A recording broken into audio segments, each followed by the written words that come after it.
দেয়া আছে অসমতা 2/3 ঋণাত্মক 4y বিয়োগ 8 সমস্ত 1/3 চেয়ে বড়।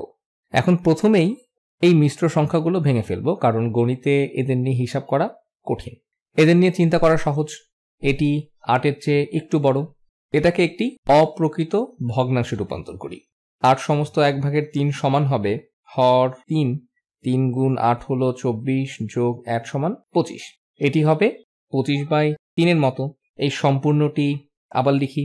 তো 2/3 ঋণাত্মক 4y বিয়োগ 25/3 চেয়ে বড়।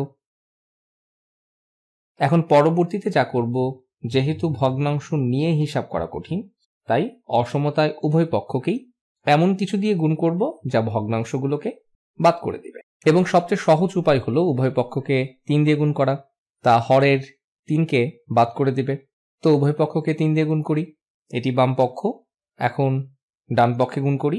3 একে এভাবে প্রথম বন্ধনীতে রাখবো।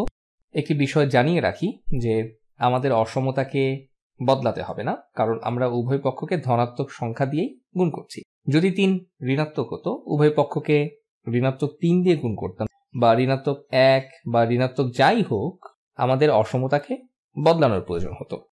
তো যাই হোক, একে এখন সরল করি। বাম পক্ষে আছে 3 গুণ 2/3, যা হলো 2। 2 বড়।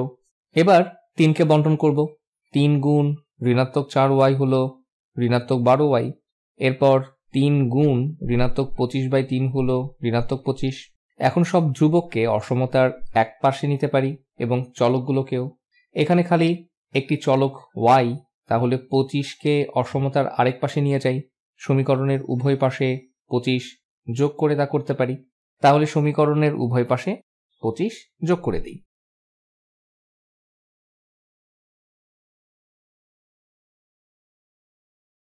বাম পক্ষে 2 যোগ 25 করলে আমরা পাবো 27। অসমতার ডান পক্ষে আছে ঋণাত্মক 12y এবং ঋণাত্মক 25 যোগ ধনাত্মক 25, এগুলো বাদ হয়ে যাবে। এটি আসলে মূল জায়গা। তাহলে আমরা পাই 27। ঋণাত্মক 12y অপেক্ষা বড়। এখন y-কে আলাদা করতে উভয় পাশে ঋণাত্মক 1/12 দ্বারা গুণ বা উভয় পাশে ঋণাত্মক 12 দ্বারা ভাগ করতে পারি। এখন যেহেতু আমরা ঋণাত্মক সংখ্যা দিয়ে গুণ বা ভাগ করছি, আমাদের অসমতাটি উল্টে ফেলতে হবে। একে এভাবে লিখি। যদি অসমতার উভয় পাশে ঋণাত্মক 12 দ্বারা ভাগ করি, তাহলে এটি হবে 27 ভাগ ঋণাত্মক 12, যা ঋণাত্মক 12y ভাগ ঋণাত্মক 12 এর চেয়ে ছোট।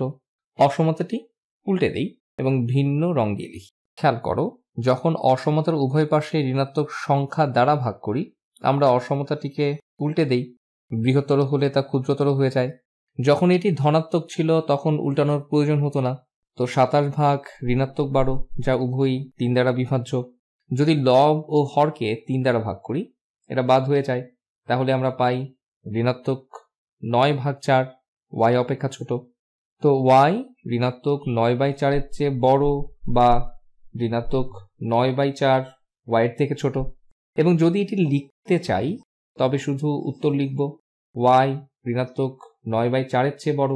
আমরা শুধু বিন্যাসটি উল্টে দিব। বলতে পারি ঋণাত্মক 9/4 y এর থেকে ছোট।